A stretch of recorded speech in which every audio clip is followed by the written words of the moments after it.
Tu as été blessé très récemment, finalement, tu es en quelle forme? Bon, c'est le bras, c'est pas une jambe, donc pour la course à pied, ça j'aime pas. Après, bon, la blessure, 2 jours après, j'ai commencé à grimper un peu, bon, pour la course à pied, ça gêne, c'est un bras, quoi. Donc tu es en très bonne forme. Bon, en bonne forme, je sais pas. Semaine dernière, j'étais Sierzina, c'est une course rapide. Là, je me sentais super bien. Après, ici, c'est différent, c'est long, mais en tout cas, c'est pas le bras qui gêne.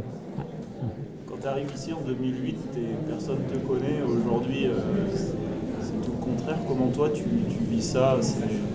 Bon, c'est aussi le sport qui a grandi en 2008. On voyait qu'il n'y avait pas non plus un suivi de la course à montagne qui était à l'avant des médias. Aujourd'hui, il y a plus de suivi, donc après c'est logique qu'il y ait plus de monde plus de médias sur les compétitions. Tout le monde attendait surtout que tu reviennes un jour ici. Ouais, peut-être, je sais pas. Après, ouais, comme j'ai dit, c'est sûr que cette année ça fait rêver par rapport à la concurrence qu'il y a, donc c'est ça qui fait que la plupart des coureurs ils veulent faire des courses où il y a du monde, donc c'est ça qui nous amène à une ou autre course. Tu dis ça fait rêver, c'est des Xavier Thévenard, des François Denne, ça te fait aussi rêver alors que toi tu fais rêver tellement de personnes? Ouais, en fait, tu te dis, bon, tu vas en Coupe du Monde de ski alpinisme, tu sais qu'il y a 20 personnes qui vont jouer la victoire. Tu vas à Sierzina, tu sais que ce sont 20 personnes qui vont jouer la victoire. Normalement, tu vas en ultra trail, tu dis, on va être 2 à jouer la victoire. C'est l'une des seules fois que tu as une ultra et tu dis il y a 10 personnes qui vont jouer la victoire. Donc c'est ça qu'on aime de la compétition, c'est la bataille, c'est être dans la concurrence, c'est un jeu, donc c'est ça qui est motivant. Kilian, fins demà a les 8 del matí no sabrem si es fa o no el recorregut original. Ara et tenim aquí, suposant que no es canviï res. Quina serà la teva estratègia, tenint en compte el gran cartell que hi ha, que els americans segurament sortiran a dinamitar la cursa?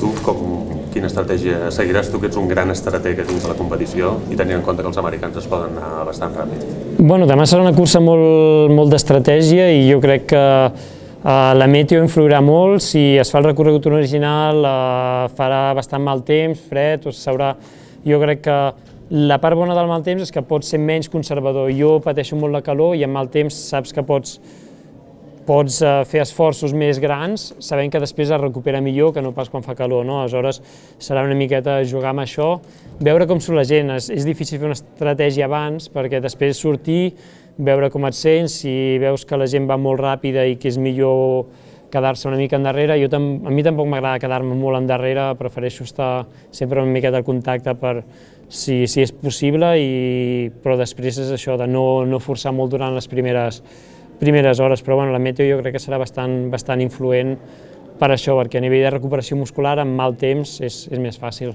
Suposant que hi hagi un pla B, sabeu alguna cosa de com seria el nou recorregut o què pot passar? No, la veritat és que si hi ha un pla B hi ha hagut altres anys que ha fet mal temps i bueno, jo no porto bambes de córrer per asfalt, no? Però esperem que es faci l'original i si no, si es fa un pla B, que es faci una cursa maca. Hi ha curses més dures, hi ha curses més llargues, però per què el Ultratall del Montblanc és únic? Bueno, és únic jo crec que perquè va ser la primera a Europa que realment va agafar embranzida, que va començar a portar molta gent. És única perquè és aquí a Chamonix també, que hi ha el Montblanc, és un lloc mític per al món de la muntanya, i després perquè el nivell sempre ha sigut més o menys alt, que sempre ha tret molts bons corredors i això al final és el que la fa, que és tant per la persona popular, és una cursa molt popular també perquè hi ha molts corredors, no és una cursa èlit, però també atreu a molts ells, i això és el que fa que sigui atractiva. Tu has vingut aquest any veient el cartell que hi havia o que tenies ganes de tornar? Quin ha estat el motiu? Més personal, més de marca?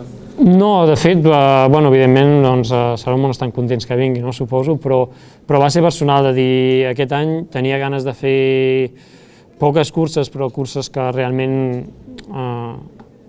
fossin batalla, i quan van canviar els plans d'expedició tenia el mes d'agost i quines són les curses que hi ha. A Sierzinal sempre hi ha un gran nivell i després aquest any, veient tota la gent que hi havia anunciada, és això que el que fa dir, és maco, no? Estar en curses on hi haurà aquest nivell. I baixar de les 21 hores, no? Si es manté l'escenari?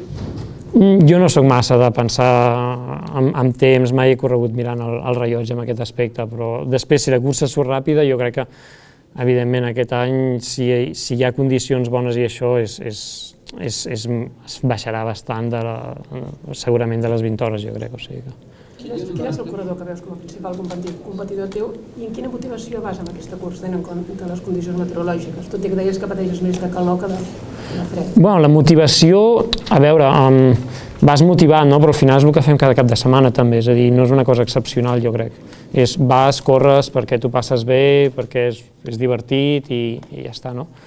I de competidors jo crec que hi haurà molta gent i això és el que és interessant ja d'Amèrica, doncs Jim Walmsley i Zach Miller hem de veure, sortiran, estan entrenant molt, han fet molt desnivell, han fet moltes hores també, o sigui que jo crec que aniran bé, el Tim Tolfenson i el David han fet molt bons resultats i aquí són més conservadors i jo crec que ho poden fer molt bé, d'aquí a França, doncs el Xavi Thévenard sempre prepara les temporades només mirant aquí i el François Den amb llarga distància, la veritat és que avui en dia jo crec que és el corredor més sòlid, no? I després d'allà hi ha el Miguel Eras i el Toffol, que jo crec que veient els resultats que han fet aquí i com es preparen, estaran allà davant segur. On a l'impression de voir évoluer que c'est très facile. Est-ce que l'UTMB, ça reste quand même une course difficile, même pour toi? Bon, je dirais pour un coureur élite, finir l'UTMB, c'est facile, évidemment. Après, c'est difficile de le gagner ou d'aller vite, quoi. Mais on s'entraîne pour que la difficulté, ça soit aller vite. Après, c'est sûr qu'il faut se préparer. Moi, je pense qu'il faut toujours se préparer pour que faire la chose soit facile. Et après, la difficulté, c'est rajouter au niveau, c'est rajouter à la vitesse. Mais bon, finir une course de 5 km, si tu n'as pas de problème, des ampoules, des trucs comme ça, si tu as fait la préparation, ça doit rester une chose pour l'élite facile. Bien.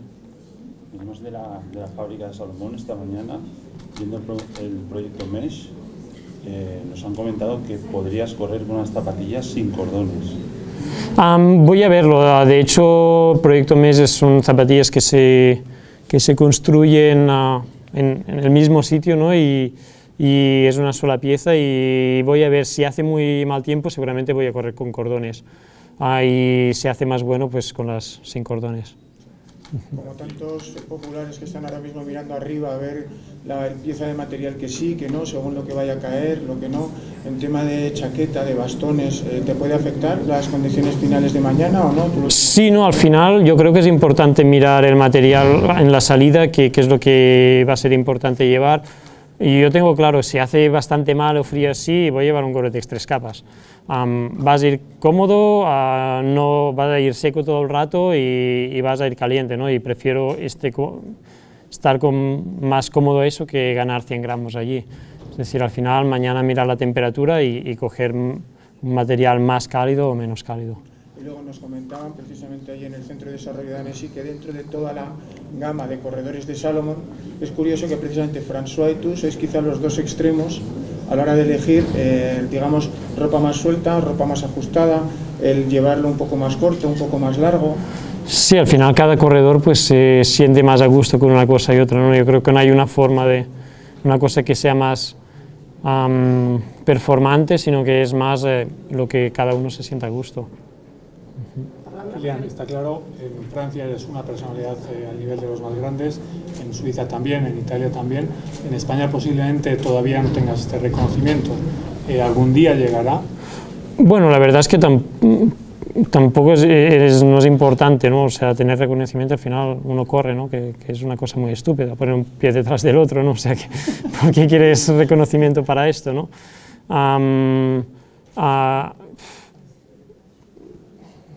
No sirve para nada, es que no hay nada más.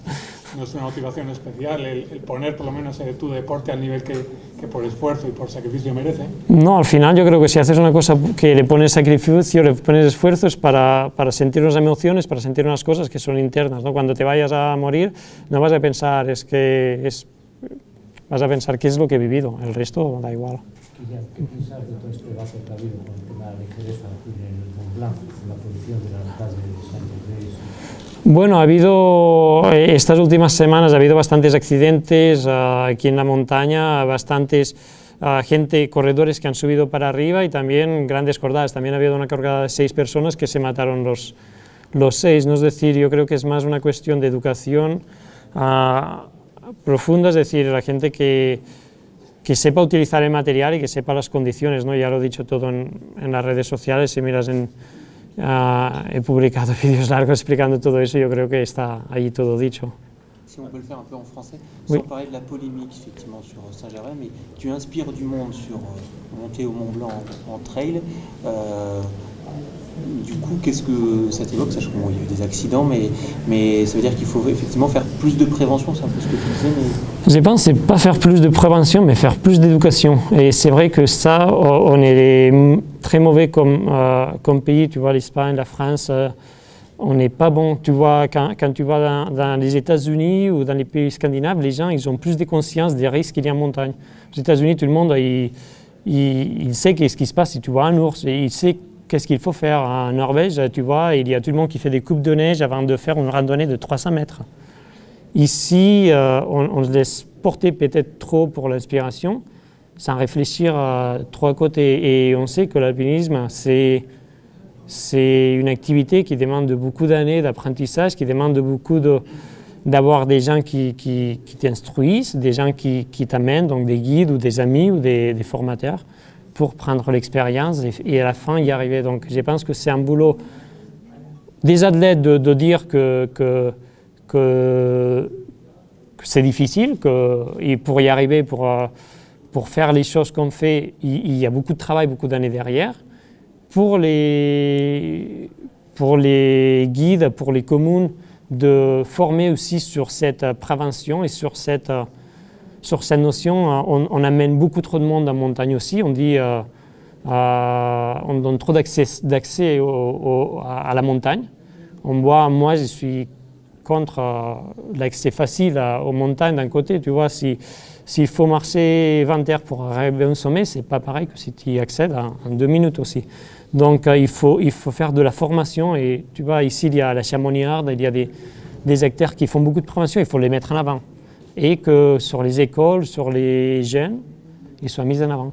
Peut-être aussi qu'on n'a pas assez expliqué que quand tu fais le Mont Blanc ou d'autres, tu le fais dans des conditions bien particulières, tu prends le temps de le faire, tu repères la voie, les conditions, enfin... Oui, après c'est sûr que c'est que les gens y retiennent, c'est l'image, ils ne retiennent pas tout ce qui t'explique derrière. Tu dis, bon, le Mont Blanc, je l'ai monté plus de 100 fois. La première fois, c'était un alpinisme avec mes parents, après avec des amis, et après léger, mais chaque fois avec du matériel différent, dépendant des conditions. Après, les gens ils retiennent que le dernier jour, que tu as monté comme ci, comme ça. Donc, après, moi, je vois Alex Honnold qui grimpe le cap en solo, ça m'inspire, ça me fait rêver. Et je n'irai pas demain au cap, je vais me tuer, quoi. Il faut le voir aussi, les capacités chacun. Ouais. No, la prohibició, moi, je pense, la prohibició és una cosa que jo crec que és contraproductiva a llarg terme, perquè al final el que fas és no educar. Si dius has de portar aquest material i amb aquest estaràs segur, no és veritat, perquè depèn de les condicions, potser necessitaràs més. I al final jo crec que no és la prohibició, sinó la formació des de la consciència i des de petits. Sorry, do you mind if I ask a question in English? Sure, yeah. Thank you. I'm sorry if you've already answered this. No. But you obviously know what it takes to win this race. Do you have a plan in mind, and will you stick to that? Or if, given the competition, somebody like Jim shoots off early, will you react to that? I think it's important to don't have a plan. Like since the year running, I has been learning that the plan never follows. So it's not worth it to make a plan, a strategy, because afterwards, like, you need to adapt all the time. So I think it's important to listen to your body when you start racing, and to know your strength and the strength of the other racers, and to play with that. So if someone starts strong, feel if you can follow easy or not, or if it's better to stay. So every moment to listen to reactions and to listen to your body. Will you be happy with anything but first by the end? Like, yeah, like I'm always happy to do a race, and it's always fun. And a race, it's a stupid thing. It's like when you are kids and you say the first one to the wall wins, and you will run fast, and like 5 minutes after you will be happy anyway. So I think we give too much value on racing, on winning, or these things. Yeah. Mais si tu reviens cette année, c'est justement parce que, tu l'as dit, il y a une grosse densité, et parce qu'on sait que tu aimes la montagne, mais tu aimes aussi beaucoup la compétition. Est-ce que là, depuis quelques jours, tu as peur de te perdre? Non, franchement, parce qu'en ultra, ou peut-être vous n'êtes pas habitué, mais en ski alpinisme, tous les week-ends, il y a ce niveau-là. On est habitué à cette pression, à Sierzinal.